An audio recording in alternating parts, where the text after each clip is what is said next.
Olá, TV Câmara e o TBT do mandato, que aos finais de ano sempre, a TV Câmara conversa com os vereadores, pergunta como foi o mandato, os vereadores fazem uma avaliação, conversam com nossos telespectadores, com seus eleitores e já aquela projeção, as expectativas para o próximo ano, no caso para esse ano de 2024. E hoje nós estamos aqui com a vereadora Karen Castêncio, do PT, que conversa conosco agora. Eu já começo perguntando, vereadora, bem-vinda aqui ao nosso TBT do mandato. Obrigada.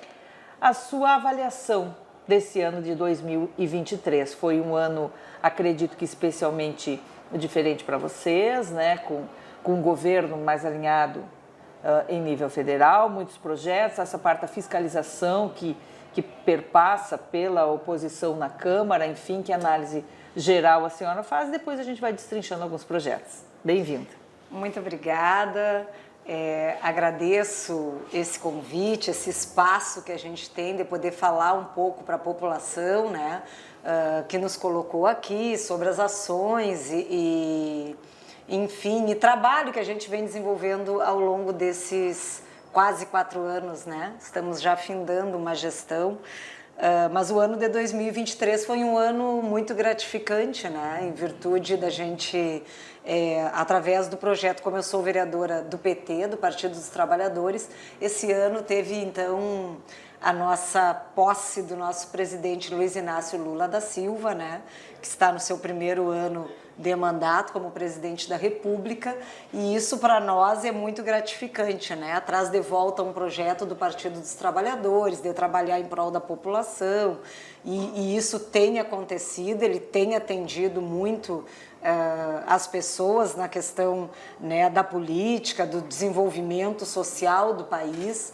Isso é bem significativo, a gente já vê através dos programas, dos projetos e de tudo que vem acontecendo no país. A senhora esteve em Brasília? Eu estive em Brasília. Quantas vezes esse ano já? 2 vezes. 2 vezes. 2 vezes. Eu tive logo no início, que foi fevereiro, quando eu fui tratar da pauta da usina, junto com os representantes de Candiota e região, Eu fui... Foi uma comitiva, Foi uma comitiva, foi uma comitiva. Essa comitiva aqui em Bagé, eles me convidaram para fazer parte, ir acompanhando, que foi para tratar a pauta que todo mundo acompanhou, ao longo desses últimos tempos, que era a venda ou possível fechamento da usina termoelétrica em Candiota.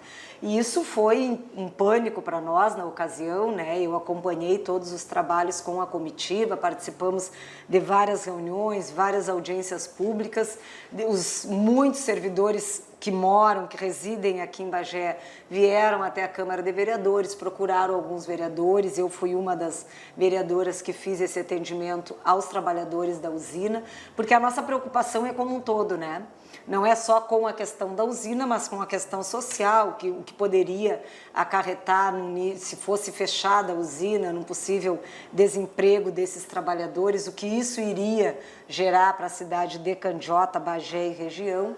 Mas, graças a Deus, nós fomos atendidos no Ministério, mas, graças a Deus, a usina ela não fechou. Ela acabou sendo vendida, sim, para o Grupo Âmbar, e que a gente teve a oportunidade agora de, em Candiota, ter um grande anúncio do governo federal, que era a preocupação também das residências dos moradores da própria vila residencial em Candiota, enfim, que as casas foram doadas pelo governo federal, E a empresa Âmbar, quando entrou, fez esse compromisso de que não tinha interesse, que as casas podiam ficar para as pessoas que sempre moraram lá. E a gente participou, Através do meu mandato eu participei desse momento festivo para os moradores de Candiota e a garantia de que a empresa que comprou a usina vai permanecer e vai ampliar os empregos para os trabalhadores da usina. Está mais tranquila essa situação? Mais tranquila, foi, eu acho que um desfecho muito positivo de toda essa caminhada que eu pude participar através do meu mandato. Sua segunda ida a Brasília, então,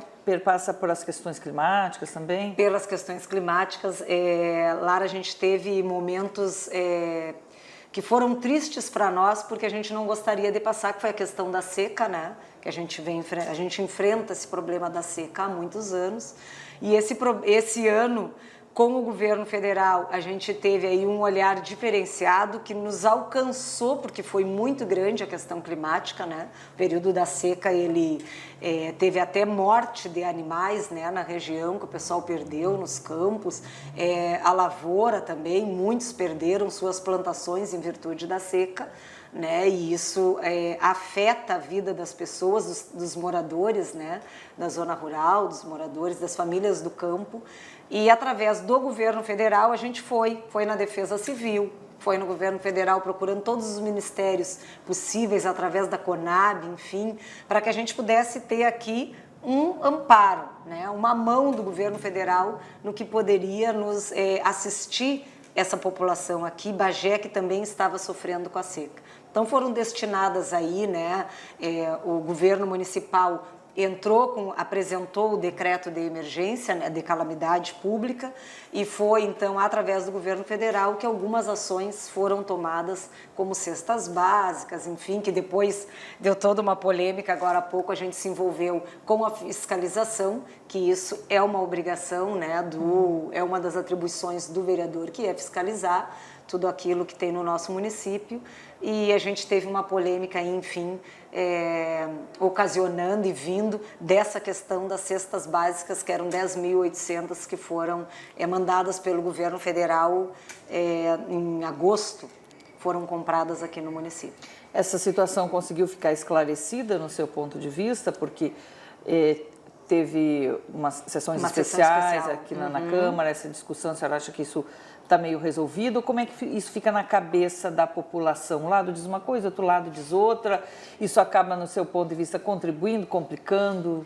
Não, o que a gente diz é que quando a gente descobriu essas cestas, né, que estavam armazenadas nesse atacado que forneceu, que fez a compra para a prefeitura, estas cestas elas eram ainda destinadas lá da época da seca, as 10.800. Claro que não tinha nesse atacado as 10.800, mas tinham cestas preparadas para serem entregues. A zona rural, que era a grande favorecida, ela tinha recebido apenas uma vez cesta básica, né? Nós já estamos em novembro, quando a gente viu, foi agora em novembro que a gente foi até ver essa função das cestas básicas. Bom, de agosto a novembro, quando é prioridade, quando é rápido, é para as pessoas que sofreram lá na época da seca, já eram, no meu ver, já eram para ter sido entregues de maneira mais célere, né? Porque a fome, ela não fica esperando, eu já entreguei esse mês, agora eu vou entregar só daqui a 4 meses, não. Então, se tem para entregar, que seja entregue o mais rápido possível. Muito bem. Também teve a questão do granizo, ainda falando dessa questão do meio ambiente, né? Teve a questão, exato, era isso que eu ia dizer, né? A gente, infelizmente, passou dia 23 de setembro por um temporal de granizo que afetou a nossa cidade de maneira que ninguém esperava. A gente está acostumado aqui na nossa região ter a chuva de granizo, mas ninguém esperava que fosse tomar essa proporção de ter casas muito danificadas, muitas casas, né? Pelo cadastro são 15.000 casas que foram danificadas pela queda de granizo. Tivemos também toda essa questão de polêmica, da questão da fiscalização, e só o que a gente lembra até hoje, que a chuva foi em setembro, e que até agora, se a gente olhar nas redes sociais e acompanhar as pessoas que entram em contato conosco, ainda tem muitas famílias esperando pelas telhas, né?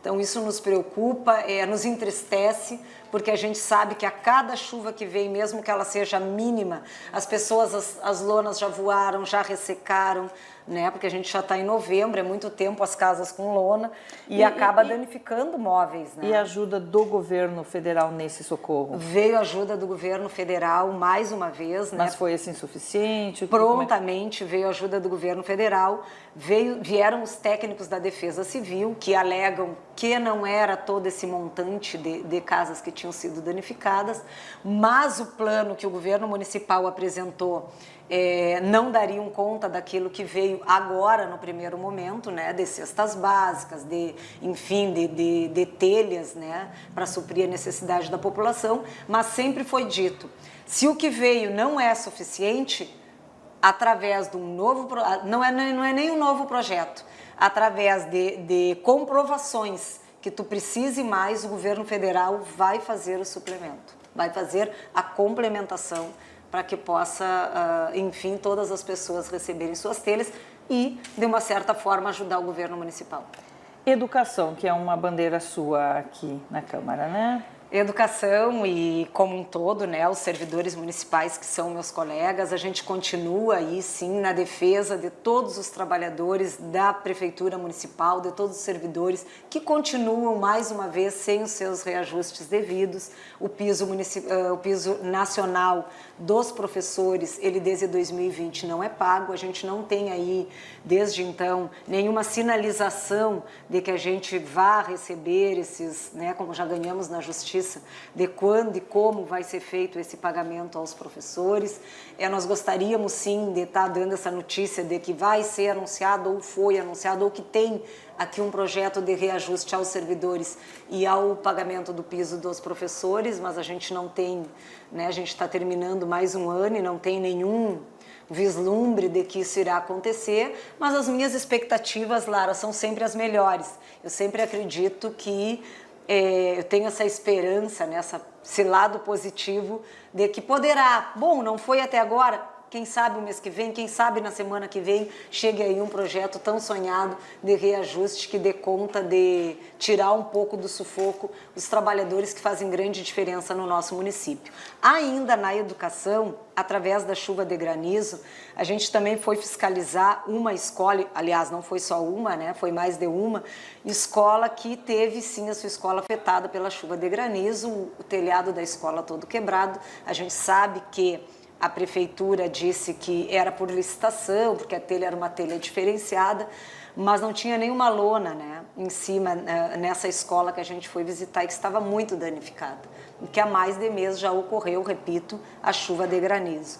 Acho que é um olhar que se tem que ter, né, dos gestores, porque a educação ela é prioridade. Nenhuma criança consegue ficar tendo uma educação de qualidade quando ela muitas vezes tem que se afastar da escola e se afastar da escola porque a gente peca enquanto gestor, porque a gente não dá a devida atenção, porque a gente não prioriza a questão da infraestrutura que ocorre não só com a questão das escolas, que tem a questão do granizo, mas como tantas outras escolas que a gente vem acompanhando, que estão com seus problemas de infraestrutura, que são problemas sérios, né? Falta de acompanhamento e de assistência a essas escolas, que muitas vezes depende do governo municipal, sim, porque os recursos que elas têm não dão conta de sanar esses problemas. A gente também teve esse ano muito polêmico, que eu fiscalizei muito, a questão da falta de gás, né, o que ocasionou a falta de alimentação aos nossos estudantes. Isso foi sério, os estudantes deixaram de se alimentar, não só por uma semana, teve escolas que foi por mais de semana, porque o governo municipal atrasou as entregas de gás em várias escolas da rede municipal. E a gente até chamou aqui a Secretaria de Educação na Comissão de Educação, não tivemos, né, a presença para os possíveis esclarecimentos, né? O governo municipal é que deveria esclarecer, mas enfim, depois isso foi solucionado, mas foi uma questão que perpassou um mês ou talvez mais de mês que isso ocorreu, assim como também o problema do transporte escolar, né, que a gente teve grandes polêmicas sobre o transporte escolar, os pais vieram até esta casa para resolver essa situação. Nós votamos um projeto que iria auxiliar essa comunidade que depende do transporte escolar na zona rural. A gente achou que através desse projeto iria ser solucionado, mas foi mais um ano letivo em que passamos todo o ano letivo com problemas no transporte escolar. Vereadora, outro projeto que também trouxe muita gente aqui para a Câmara foi o da fibromialgia. O projeto da fibromialgia, ele me deixa muito feliz, eu costumo dizer, porque foi um dos projetos que eu gosto de trabalhar, com projetos em que as pessoas elas venham te trazer aquilo que elas têm necessidade. Quando elas vêm te trazer aquilo que elas têm necessidade e a gente consegue apresentar para que tu possa melhorar a vida das pessoas, é isso que todo vereador quer. E foi bem assim que aconteceu. Eu fui procurada por uma amiga.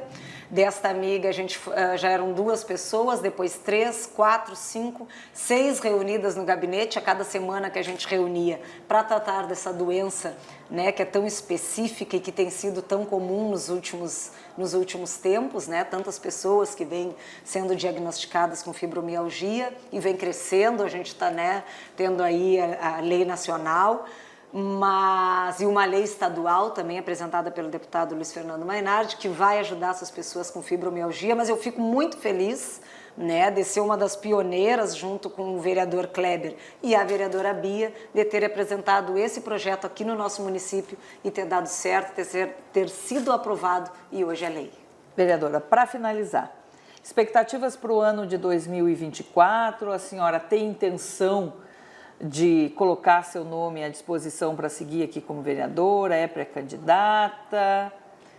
Essa é uma pergunta excelente, que eu vou dizer que é um ano que a gente está, né, é um ano que a gente passou em 2023 e que para 2024, com toda essa minha positividade, toda a minha responsabilidade e comprometimento, eu quero dizer aqui que sim, eu sou uma pré-candidata, eu quero estar aqui para mais uma gestão a partir de 2025, fazendo um trabalho sério, um trabalho de compromisso com a população, não só com quem, né, me elegeu, como eu fiz ao longo desse tempo, mas com todas as pessoas que são da nossa cidade, né, os munícipes, que espero que os vereadores façam um trabalho sério e competente. É isso que eu desejo para 2024, que a gente faça um 2024 diferente, que as pessoas esperem de nós aquilo que elas com certeza se dedicaram e saíram de suas casas para nos colocar aqui, que é compromisso, seriedade. A todos eu desejo paz,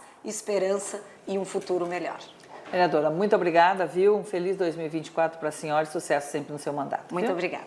Conversamos então com a vereadora Karen Castencio, do PT, no nosso TBT do mandato. Um abraço a todos e até a próxima oportunidade.